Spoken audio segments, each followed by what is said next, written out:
Before the wedding, my fiancé Oliver's one that got away, Sophia, was forced into an arranged marriage with Ryder, a notorious playboy, for her family's sake. Unable to bear seeing his one that got away suffer, Oliver rushed to interrupt the wedding and take her away. They got married at the courthouse that very day, under everyone's watchful eyes. The whole of Metropolis City was buzzing, waiting for me and the Hayes family to become the talk of the town. But to my surprise, the very next day, the Hayes family's only son boldly blocked my company's entrance with his Bugatti. "Your fiancé stole my intended bride. I need you to pay his debt by marrying me." That sounds perfectly reasonable, doesn't it? Looking at his flamboyant red hair, I nodded with a smile. Yes, perfectly reasonable. Ryder raised an eyebrow, surprised that I agreed so readily to his marriage proposal. A round stud at the end of his brow glinted with his movement. But for people like us, marriage is probably just another bargaining chip on the scale of interests, and it doesn't really matter who it's with. So, his surprise lasted only a moment before he reverted to his usual devil-may-care demeanor. "Alright, then I'll come to discuss the wedding details tomorrow. Today, I still have to deal with those old fogies. It's such a headache," he mumbled, ruffling his curly hair even more. I found it amusing and reached out to brush a stray lock from his forehead. "No rush. Just contact me when you have time." He seemed quite pleased with my understanding and drove off in a cloud of dust after a few more words. I went home as usual, only to find the rather unappetizing figure of Mr. Oliver in front of my villa. Mr. Oliver, what an interesting choice of stroll. Instead of the wide, paved roads outside, you've decided to wander into my private estate. Oliver looked a bit flustered, forcing a chuckle. "Luna, don't be so sarcastic. What happened that day was out of my control. You know Sophia's personality, she bottles everything up. If she really married that notorious playboy Ryder from the Hayes family, he'd be constantly cheated on. I truly couldn't stand by and watch her walk into a fire pit." I remained expressionless. He couldn't stand by and watch Sophia walk into a fire pit, yet he was perfectly willing for me, his fiancée, to become the gossip of the social circuit. What kind of logic was that? I didn't want to waste words with him and moved past him, preparing to go home. But the next second, he reached out to grab my arm, and I quickly pulled away. "If you have something to say it. Don't get physical with me," I said coldly. "Luna, what do you mean by this?" Oliver asked, surprised. "Are you going to cut ties with me? Even though Sophia and I got married at the courthouse, I never said I was breaking off contact with you. It's just a marriage license, it doesn't mean anything. We can still be together. I just can't give you a proper title, so you'd have to make a small sacrifice and be my mistress. But I believe, given your feelings for me all these years, you wouldn't mind, would you?" Oliver's eyes shone with anticipation. But my brows furrowed. I couldn't comprehend how such a shameless idea could enter this man's head. To brazenly suggest that I become his mistress? My anger turned to a cold laugh. "Oliver, you think too highly of yourself. There's no turning back for us. From now on, we go our separate ways, and neither of us will bother the other." I spoke seriously, but he, ridiculously, still thought I was just throwing a tantrum. He tugged at my sleeve, smiling. All right, don't be so serious. I know you're angry because I married someone else. I promise you, I'll manage your relationship with Sophia properly from now on and won't favor either of you. You and Sophia are both the people I love most. Even if she's my legal wife, I won't let her overshadow you, okay?" It was like talking to a brick wall. I truly couldn't understand why my parents chose him as my fiancé back then. However, my upbringing wouldn't allow me to get angry with such a person. Checking my watch, I decided to take this opportunity to clear everything up with him. "Oliver, I'll be direct. I have no feelings for you. We just happened to grow up together and were conveniently pushed together by our parents. All these years, I was merely fulfilling the obligations of an arranged marriage partner. I can't say I liked you. As for who you truly love or want to marry, it has nothing to do with me. So, you don't need to tell me all this, and I won't agree to your suggestion. I've been clear enough, haven't I? If there's nothing else, please leave." I clearly saw the emotions in Oliver's eyes escalate, layer by layer, from initial disbelief to utter fury, as he listened to my words. His face flushed crimson. "Luna, are you seriously not done with this? Do you need to deliberately lie to provoke me? I came to you personally and even apologized. What more do you want from me? Don't I have any dignity? Even could swallow her pride and agree to this. What right do you have to refuse me? It's already an overestimation to let you be my mistress. Go ask anyone in Metropolis City, which family would bother associating with an upstart family like yours? Only I don't mind. You won't even take an easy way out. You'll regret this later. Let me know when you've thought it over. With that, he stormed into his car and sped off. I watched the exhaust fumes as Oliver drove away, a mix of emotions swirling inside me. To say I had no feelings wasn't entirely true. After all, we had a childhood friendship. But that flicker of indecision had long been extinguished, worn away each time he chose to abandon me for Sophia. Ryder didn't forget our agreement. The next morning, he invited me to meet at the Spoon. When I saw him again, I almost didn't recognize him. He had dyed his hair black, removed his exaggerated earrings and de-studded attire, and was wearing only a plain white shirt and jeans. I instinctively looked at his eyebrow. He seemed to guess my doubt and proactively explained, they were just glued on, for fun. What, you don't recognize me? I smiled. A little, yes. Everything went smoothly. We booked the most luxurious venue, the ballroom, and decided on the wedding scale. As for the decorations and dresses, it would all be according to Ryder's preferences, with the cost split evenly between our families. He rested his head on his hand, a half-eaten pastry still in his mouth, looking like a hamster from a cartoon.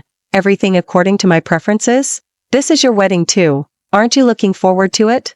I replied non-committally. Don't they say a happy husband makes for a prosperous home? So I'm getting an early start, hoping to stay prosperous for a long time. Ryder chuckled at my remark.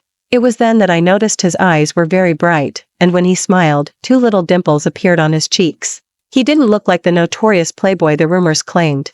After finalizing all the arrangements, Ryder had some family matters to attend to and left early. Once I tidied up, I also prepared to return to the company. Unexpectedly, as I left the private room, I ran into Oliver and Sophia, who had just finished their meal. Both were stunned to see me. Oliver was the first to react. Luna, what are you doing here? He looked at me, then at the empty private room behind me, and an expression of understanding dawned on his face. Oh, you were following us, weren't you? Otherwise, why would someone like you, who usually eats quick meals, come here? I knew everything you said that day was a lie, but you just had to be stubborn. What, are you upset seeing Sophia and me together? He had a smug look on his face, and Sophia, on cue, chimed in feigned concern. Never mind, Oliver, don't say any more. Luna is already sad enough about not marrying you, and it's all my fault. As spoke, the car keys hanging from her wrist swung intentionally, conspicuously, in front of me. It was a limited edition supercar released this year, which the family's financial situation couldn't possibly afford. So, it could only have been a gift from Oliver. Her entire appearance had been restyled, from head to toe in designer brands. It seemed Oliver had truly spared no expense for her. I suddenly remembered that during my time with Oliver, I hadn't received a single designer scarf, let alone a sports car. Not only that, but I also had to spot him cash from time to time to support his leisure and spending. He often complained about being broke, and I, thinking we were together, felt it wasn't worth fussing over who contributed more. Looking back, it was clear he'd been treating me as a cash cow for a long time. Sophia knew I had noticed the items in her hand. When she looked at me again, her eyes were filled with undisguised triumph and display. However, before I could even speak, Oliver had already stepped in to protect her. Why are you apologizing to her? She's the one who can't let go of me, she should be begging us. He finished, crossing his arms, and raised his chin at me with a confident expression. I'm telling you, Luna, it's not impossible if you change your mind now and want to get back together with me. But, my terms aren't what they were yesterday. You said so many hurtful things to me last night. I'll let you compensate me for emotional damages, $1 million for me and $1 million for Sophia in spending money each month. That's not too much, is it? Also, new clothes and designer bags from every season must be sent to Sophia for her to choose first, and you absolutely cannot disturb Sophia and me when we are together. I will only have a wedding with Sophia. If you can't even manage these basic things, then reconciliation is out of the question. He rattled off a list of rules so fast that all the jokes I'd heard in my 25 years combined weren't as outrageous as what he said. It was laughable that he actually thought getting back together with me was him granting me a huge favor. I swept my gaze across both of them, then spoke calmly. Does corporation need to organize a charity fundraiser for the two of you? I recently met a world-renowned neurosurgeon abroad and could arrange an introduction. Oliver froze, then his face instantly flushed with anger. What do you mean? I shrugged. Nothing, just what it sounds like. I'm saying you both are sick. Oliver's furious roar was left behind as I turned my back. I didn't look back, driving straight to the company. Emotions are precious things. I don't like wasting energy on undeserving people or matters. My wedding with Ryder was set for the 10th of next month. Since both of us were swamped with work, we simply agreed that he would pick me up from my home on the wedding day. Looking at the checklist my wedding planner sent me in the chat, I suddenly felt a little dreamlike. Not long ago, I thought marriage was probably out of the picture for me in the short term, due to my fiancé's betrayal. Yet, in the blink of an eye, I was actually getting married. My mother, worried that I was settling for anyone because of my emotional setback, patiently tried to persuade me. I closed my book. For some reason, the arrogant figure who had blocked me at the company entrance that day flashed through my mind, and the little dimples at the corners of his lips when he smiled. Don't worry, Mom. Ryder is quite good. Besides, marriage, isn't it all the same no matter who it's with? You shouldn't just look at shallow emotions, you need to consider the interests behind the matter. That's what you and Dad taught me. My mother choked on her words, sighed deeply, and hung up the phone. I looked up at the sparse stars in the sky, wondering when I had become this way. It was as if my world only contained the words interest and meaning, cold and orderly, rational why. Hypocritical, like a high-precision instrument with all its settings pre-programmed.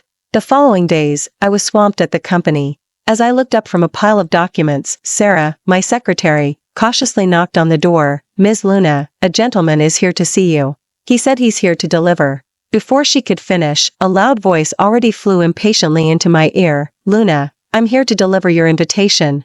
I looked up and, sure enough, it was Oliver again.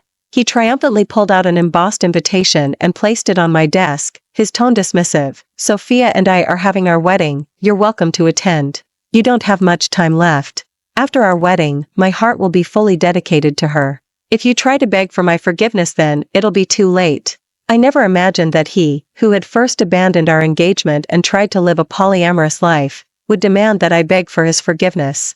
I chuckled, opened the invitation to see May 10th printed inside, raised an eyebrow, and then casually tossed the item into the nearby wastebasket. Well, thank you for thinking so highly of me, but I'm not blessed enough to enjoy such a wonderful union. You should save it for Miss Sophia. The meticulously prepared invitation was mercilessly thrown into the trash, and Oliver's face flushed red then pale with anger. He pointed at me, his brows tightly furrowed. Luna, you're truly ungrateful. You've wasted this last chance, you. He stammered incoherently, but I was busy with company affairs and the guest list Ryder had sent me. I simply didn't have time to chat with him any longer. I rubbed my temples, my voice weary. Oliver, I've told you many times, I have no lingering feelings for you.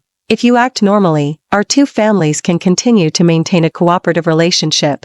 But if you insist on coming to me with these ridiculous ideas, then I can only tell you that our family's cooperation ends here. Oliver was a young master had been spoiled rotten since childhood, completely ignorant and unconcerned about industry developments. He was so out of touch that he thought my family was still that upstart family with no business acumen. He didn't even consider that generations had passed. Oliver's face fell further upon hearing my words. He was determined to regain some control. You think I'm scared of you? So be it. The family has vast wealth. Do you think we lack one or two deals? If you're so capable, then cut off all my family's funding. Seeing his confident expression, I nodded, typing and sending an email from the company network. All right, as you wish. Oliver was eventually called away by a phone call from home. I don't know what they said, but he left in a hurry, glaring at me fiercely before he went. Luna, you just wait. Wait. Who would wait for him? Fortunately, for a long time afterward, he and Sophia didn't pull any more stunts.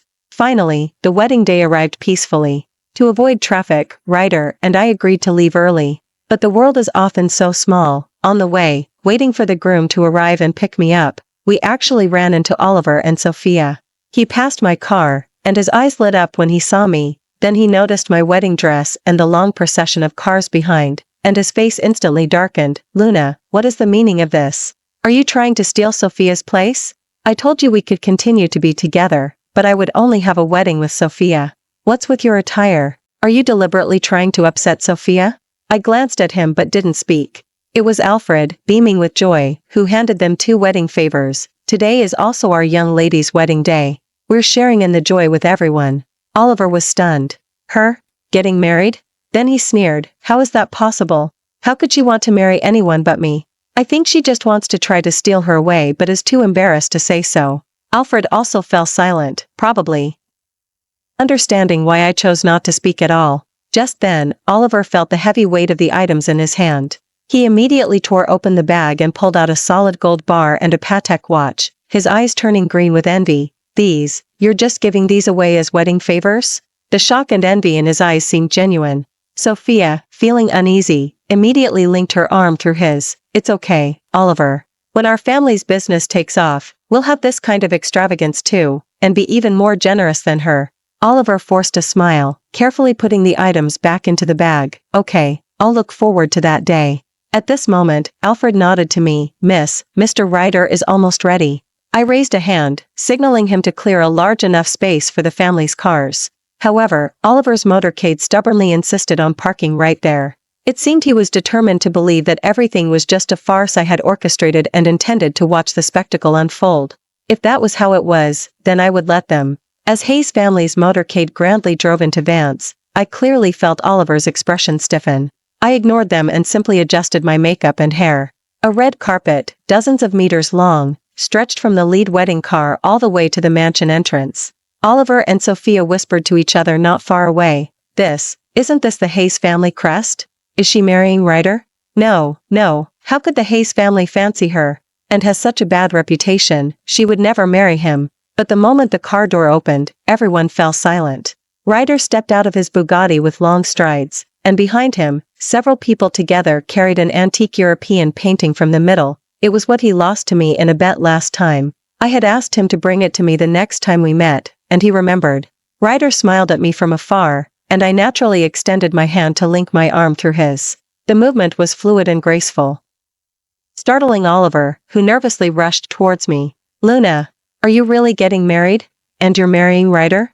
I looked at him, puzzled. What, isn't it obvious enough? Mr. Oliver, I've already let you know everything you wanted to know. Can you please step aside now? We're busy getting to the venue. Perhaps had never truly imagined that I, his once dutiful fiancé, would ever completely leave him. His eyes reddened, and he tried to grab my hand right in front of Ryder, but I quickly dodged him. Can you please stop being so grabby? Eva's face looked a little displeased. She stepped forward, trying to pull him back, but Oliver roughly shook her off. Stay out of this. Luna, how could you marry someone else? I'm the one who grew up with you, who has 20 years of history with you. I'm the one you were engaged to. So, he still remembered those things. He and Sophia got married at the courthouse so quickly, I thought he had forgotten all about them. I frowned, fearing he might hurt Ryder in his frantic state, and instinctively shielded Ryder behind me. But this action, I realized, only further stung Oliver. I know you're angry, and you want to get back at me, but you can't just marry anyone. You know Ryder's reputation, he changes women faster than clothes. Marrying him will only harm you. Watch your mouth. I finally lost my patience, glancing worriedly at Ryder's face. Ryder is perfectly fine. What we do is none of your business. I've said it many times, and this will be the last. We have absolutely no connection anymore. Stop interfering with my husband and my life. When the word husband left my lips, Oliver visibly swayed. His eyes were red, and he wanted to say more, but I had already linked arms with Ryder and gotten into the car, disappearing completely from his sight. Oliver's garish wedding car followed us all the way to the wedding venue. Through the car window, I saw his distorted face, and a wave of irritation washed over him. Ryder, however, remained calm. He squeezed my palm. What, regretting it? Regret? I scoffed.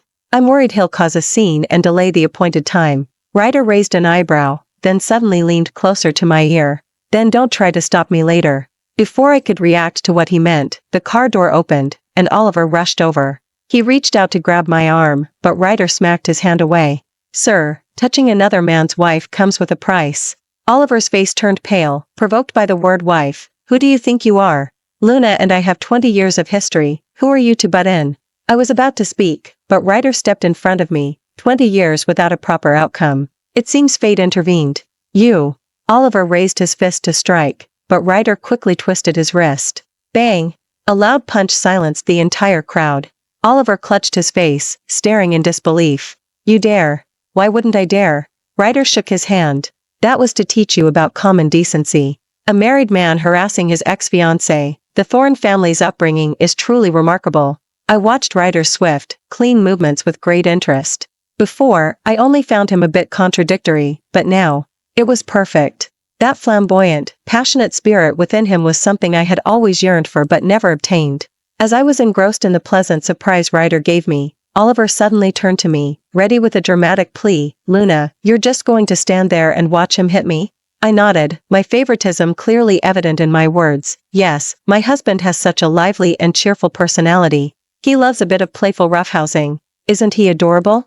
I turned back to Ryder. "Did your hand hurt?" Ryder feigned a look of grievance, extending his hand. "A little." I leaned down and kissed his reddened palm. "Next time, let my staff handle this kind of rough work." Oliver's expression was as if he'd swallowed a fly. You, he suddenly shrieked hiss. "Heracles, Luna, you'll get your karma." Sophia finally couldn't bear it anymore and came over, trying to pull him away despite herself. "Oliver, we should head to the ballroom." "Go? Go where?" Oliver shook her off. "Look at their wedding's grandeur. Then look at your pathetic display. Out of all the arrangements, I only asked you to handle the wedding car, and you messed it up like this." Sophia's face flushed red then pale. It was then I noticed that the wedding cars behind them were all ordinary brands, indeed humble compared to our motorcade. Ryder suddenly exclaimed, "Oh, is it your wedding today too? What a coincidence." He raised his hand and waved over Alfred, his butler. "Go get 2 bottles of champagne from the warehouse for them. Consider it my wedding gift." Those words were like pouring salt on Oliver's wound.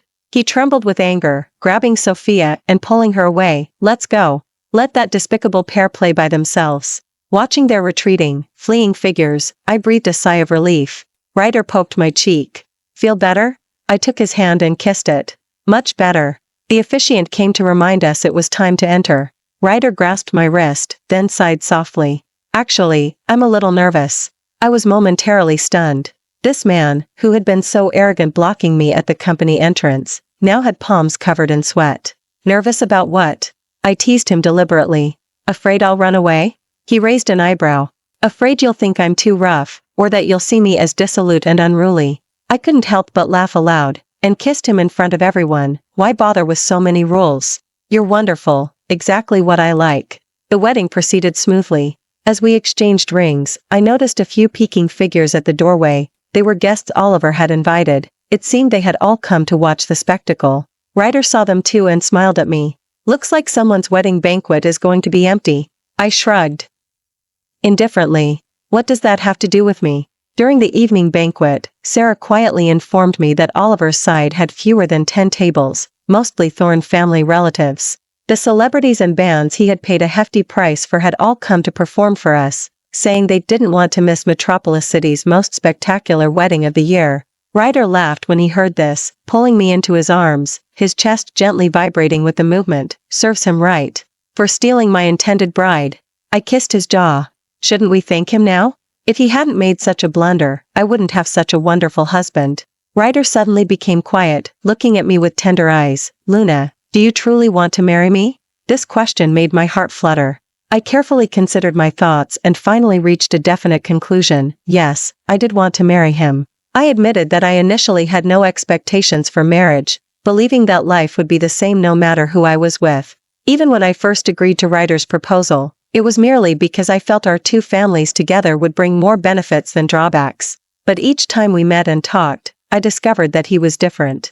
He was flamboyant and unrestrained, with an innate dissatisfaction towards rigid rules. I looked up and kissed him, mumbling between our lips, "Yes, it's true." After a few days of being together, I realized Ryder was nothing like what outsiders said. Everyone in the social circuit claimed he was uneducated, empty-headed, a spendthrift who only knew how to waste money. Yet, he had a sharp perspective on problems and even analyzed economic trends with incredible insight. He was definitely not all show and no substance. At the dinner table, Ryder noticed my gaze and realized he might have spoken too much. He simply leaned back casually. "Are you wondering why, even though I'm not that bad, my reputation in the social circuit is in tatters?" I pondered for a moment before nodding. "I was a little curious, but those rumors were spread by you, weren't they? What I'm curious about is why." "Oh? You're quite clever, not like the other fools I've met." Ryder spread his hands. "You know, the Hayes family business is quite substantial. It's hard for me to distinguish who is sincere and who is not." "So you made yourself seem inept to secretly observe who was stabbing you in the back?" Ryder hummed in response to my words, acknowledging my thought. "Then they used to say you change women like you change clothes." Ryder spluttered his coffee, waving his hands repeatedly. That wasn't spread by me. It's just that most of my informant network is distributed in places like nightclubs and private lounges. Occasionally, a few people would run into me there, and the rumors naturally spread. I was too lazy to explain. It just helped solidify my persona, so I let them be. For some reason, I felt a pang of sympathy. Ryder was 2 years younger than me, yet these rumors had persisted for many years. This meant he had faced these fierce challenges alone much earlier. I wondered how much criticism and hardship he had endured to reach this point today. After dinner, I dropped Ryder off at the company and turned my car to head to work. However, right after my meeting, as I exited the boardroom, I saw Oliver standing at the end of the hallway. His eyes were red and swollen, his chin bruised, and he looked so haggard, like a different person. The moment he saw me, he stumbled towards me. "Luna." I sidestepped his lunge, frowning. "Is something wrong?" I was wrong. I truly know I was wrong. His voice trembled, and tears streamed down his face. "Can you please let the Thorne family off? My father is so angry he's been hospitalized, the company is in chaos, and all our partners have pulled out their investments." I calmly adjusted my skirt, my voice even. "Business is war. Isn't this just normal? But it's all because of your email." He suddenly became agitated, gripping my sleeve tightly. "Luna, we've known each other for 20 years. How can you be so heartless?" I peeled his fingers off, one by one. "Oliver, who was it who said, if you're so capable, then cut off all my family's funding?" I also remember saying that from now on, we go our separate ways. His face instantly drained of color, his lips trembling, unable to speak. Finally, he knelt before me with a thud. "I beg you. I was foolish before. I promise I'll treat you well from now on. Do you remember? When I had a fever as a child, you carried me to the local hospital. You said you would always protect me." I paused. He thought he saw a chance and quickly crawled over, clinging to my leg. "Yes, yes. You remember, don't you? We have so many memories together. How can you just throw them all away?" I looked down at his pathetic state and suddenly found it amusing. I slowly crouched down, meeting his gaze. "Oliver, do you remember that on your birthday last year, I also had a fever of 102 degrees Fahrenheit? I didn't want to disappoint you, so I stayed up all night preparing a surprise. But then you cancelled our date with a single word. Later, I found out you went to be with Sophia. There are many such instances. Do you need me to remind you of them one by one?" His face steadily lost its color. I stood up, brushing off imaginary dust from my leg. "I think it's time you understood that I just don't bother to fight with you about many things. But that doesn't mean I don't know. Now, don't talk to me about memories. You don't deserve to." As the elevator door opened, I heard him cry out behind me, heartbroken. "Luna, you'll get your karma." I smiled and stepped into the elevator. "Karma? I'm doing better than ever." That evening, when I returned home, Ryder was on the sofa, eating an apple. Seeing me, he reached out a large hand and pulled me into his arms. "Heard someone caused a scene at the company today?" I was surprised. "How did you You're so fast?" "Of course," he said, shaking his phone proudly. "The whole company is buzzing that Ms. Luna's ex-fiancé knelt and begged for a reconciliation, only to be mercilessly rejected." I let him hold me as I sat on the sofa.